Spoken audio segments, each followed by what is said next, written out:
محترم بزرگوں دوستو، اللہ نے جب سے دنیا کو قائم کیا ہے تو اس دنیا کے نظام کو چلانے کے ساتھ ساتھ انسان کے ہر ایک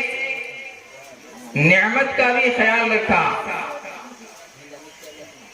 جیسا کہ میں نے ابھی آپ کے سامنے قرآن کریم کا ٹکڑا پیش کیا، وَإِن تَعُدُّوا نِعْمَةَ اللَّهِ لَا تُحْصُوهَا، کہ اگر کوئی شخص خدا کی نعمت کو گنتی کرنے کے لیے، خدا کی نعمت کو شمار کرنے کے لیے دنیا کے اندر لگے ہوئے چھوٹے بڑے درخت کو جمع کر لے اور اس کا قلم بنا لے، اور اللہ نے جو 7 مشہور سمندر کو پیدا کیا ہے اس سمندر کو بطور روشنائی کے استعمال کرنا شروع کر دے، تو یہ ہاتھوں سے بنائی ہوئی قلم اور یہ 7 سمندر کی روشنائی ختم ہو سکتی ہے، لیکن خدا کی نعمت جو ہمارے اور آپ کے اوپر ہے وہ ختم نہیں ہو سکتا ہے۔ سب سے اہم چیز ایک معمولی ہی لے لیجئے کہ اللہ نے ہمارے اوپر سر کے بال سے لے کر پیر کے ناخن تک اتنے قیمتی نعمتوں سے نوازا ہے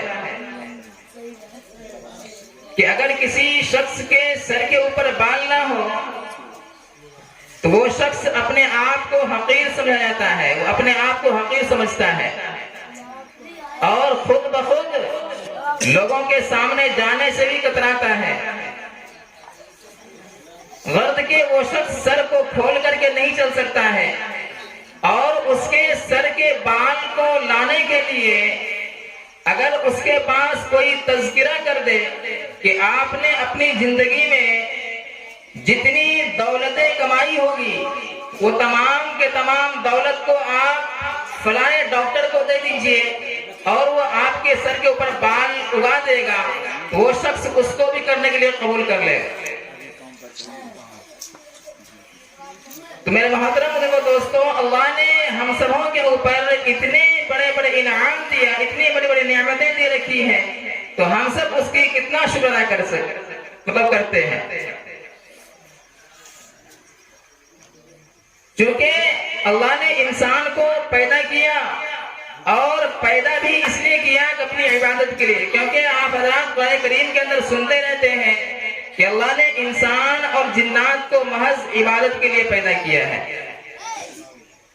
اور انسان کو اللہ نے گنہگار بنایا اور کہا کہ سب سے اچھا گنہگار وہ ہے جو اپنے گناہوں کے اوپر نادم ہو کر، اپنے گناہوں کے اوپر شرمندہ ہو کر خدا کے سامنے جھک جائے۔ میں ابھی آپ کے سامنے ایک واقعہ بیان کر کے اپنی بات کو ختم کروں گا، چونکہ وقت کی بھی قلت ہے۔ ایک مرتبہ اللہ کے نبی صلی اللہ علیہ وسلم اپنے حجرہ مبارک کے اندر تشریف فرما تھے۔ اسی درمیان ایک بہت ہی مقرب صحابی جس کو حضرت عمر رضی اللہ عنہ کہا جاتا ہے، وہ اللہ کے نبی صلی اللہ علیہ وسلم کے حجرہ مبارک کے اندر داخل ہوتے ہیں، اور داخل بھی کس کیفیت سے ہوتے ہیں کہ آنکھوں میں آنسو ہے اور دل بالکل دہاڑے مار کر رو رہے ہیں۔ تو اللہ کے نبی صلی اللہ علیہ وسلم حضرت عمر کے آنکھ میں آنسو دیکھ کر کے بہت ہی بھاری محسوس کیا، اور حضرت عمر سے پوچھتے ہیں کہ عمر آخر کیا بات ہے کہ آج تم رو رہے ہو؟ اس لیے کہ اللہ کے نبی صلی اللہ علیہ وسلم بہت سارے صحابہ کرام کو روتے ہوئے دیکھے، لیکن حضرت عمر کو روتے ہوئے کبھی نہیں دیکھے تھے۔ حضرت عمر رضی اللہ عنہ کبھی بھی آنکھوں سے آنسو نہیں گرایا اللہ کے نبی صلی اللہ علیہ وسلم کے سامنے۔ تو اللہ کے نبی صلی اللہ علیہ وسلم نے پوچھا کہ عمر آخر کیا بات ہے؟ کیا تمہارے گھر کے اندر کوئی بیمار ہے؟ کیا تمہاری بیوی کی طبیعت خراب ہے؟ یا پھر تمہارے گھر کے اندر کوئی فاقہ کشی ہے؟ کہ جس کی وجہ سے تم رو رہے ہو؟ تو حضرت عمر رضی اللہ عنہ نے کہا کہ یا رسول اللہ صلی اللہ علیہ وسلم، نہ مجھے کوئی پریشانی ہے اور نہ ہی میرے گھر کے اندر کوئی بیمار ہے اور نہ ہی مجھے میرے گھر کے اندر فاقہ کشی ہے۔ اصل میرے رونے کی وجہ صرف یہ ہے کہ آپ کے حجرے مبارک کے باہر ایک شخص بہت ہی زیادہ زار و قطار رو رہا ہے۔ آپ کے حجرے مبارک کے باہر ایک شخص دہاڑے مار کر رو رہا ہے،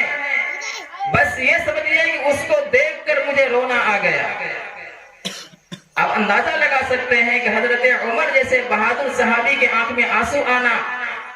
آخر کس انداز سے وہ شخص رو رہا ہوگا کہ جس کو دیکھ کر کے حضرت عمر رضی اللہ عنہ کے آنکھ میں آنسو آ جائے۔ تو اللہ کے نبی صلی اللہ علیہ وسلم حضرت عمر سے کہتے ہیں کہ عمر، اسے بلا کر کے میرے پاس لے آؤ۔ تو حضرت اللہ کے نبی صلی اللہ علیہ وسلم کے پاس حضرت عمر رضی اللہ عنہ اس شخص کو بلا کر کے لاتے ہیں۔ تو اللہ کے نبی صلی اللہ علیہ وسلم اس شخص سے سوال کرتے ہیں کہ تم کیوں رو رہے ہو؟ تو وہ شخص اللہ کے نبی صلی اللہ علیہ وسلم کو جواب دیتے ہیں کہ یا رسول اللہ صلی اللہ علیہ وسلم، میں بہت بڑا گنہگار ہوں، میں بہت بڑا گنہگار ہوں،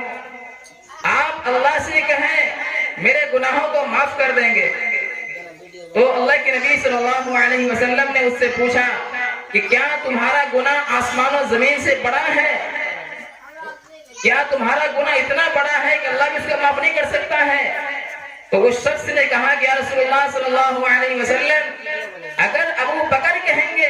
تو اللہ معاف نہیں کرے گا، عمر کہے گا تو اللہ معاف نہیں کرے گا، میں کہوں گا تو اللہ معاف نہیں کرے گا، لیکن اگر آپ کہہ دیں گے تو اللہ معاف کر دے گا۔ عقیدہ دیکھیں کتنا اونچا ہے۔ تو اللہ کے نبی صلی اللہ علیہ وسلم اس سے پوچھتے ہیں آخر تم بتاؤ تو تمہارا گناہ کیا ہے، تم نے کون سا گناہ کیا؟ تو اس شخص نے کہا کہ یا رسول اللہ، میں ایک چور ہوں، اور چور بھی کوئی ایسا ویسا چور نہیں، میں کفن چوری کا کام کرتا ہوں، میں کفن چوری کیا کرتا ہوں۔